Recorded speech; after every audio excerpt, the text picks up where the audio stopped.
So two things to talk about with regard to the state of the Russian military's efforts in recruitment and what it's like with regard to morale. So there's been a surge in prisoner recruitment for the war in Ukraine on the Russian side. Usually we would talk about this with regard to Wagner Group, the private military company, the mercenary group who was recruiting prisoners, and they had videos doing it. But now they are banned from doing that because the Russian Ministry of Defense is spearheading the process, largely because these inmates can go to the front line with little to no contact of their families.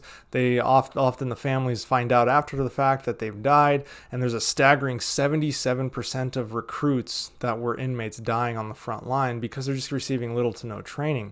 There's a human rights organization called Russia Behind Bars that asserts that despite restrictions on Wagner Group's recruitment efforts, the Russian government itself is continuing the practice. Last month alone, approximately 10,000 inmates were taken from prison colonies throughout Russia for the war effort. These convicts are actually legally bound to secrecy regarding their enlistment, not even able to tell their families.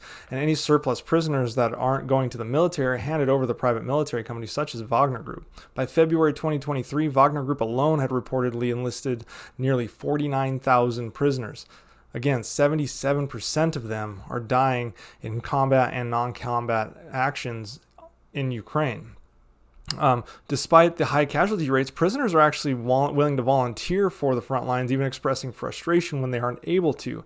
However, prison colony authorities are really becoming reluctant to send inmates because it's now undercutting their labor pool for what they call prison industrial zones and the income generation that comes from these, as well as the under-the-table bribes. There's also little discussion as to what is happening to these prisoners if they go AWOL or now because they're on the lam from prison, and what they're going to do with these inmates after the war is over, because some are violent criminals.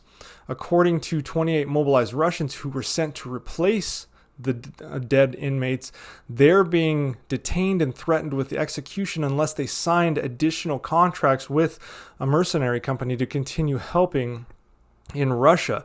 According to the regional news outlet I'm showing here, that's out of Western Siberia, in December of 2022, these 28 soldiers were sent for guard duty at a factory after training in Russia, and then when their contract was up in April, they lost contact with their families. Later that month, they were able to get a hold of some of their families and were telling their families that they were being threatened with being shot or being shot in the knees or being outright killed if they did not sign contracts with the veterans, quote unquote veterans. That's the name of a private military company that's like Wagner Group. But if they didn't sign contracts with them, they would be shot in the knees or killed.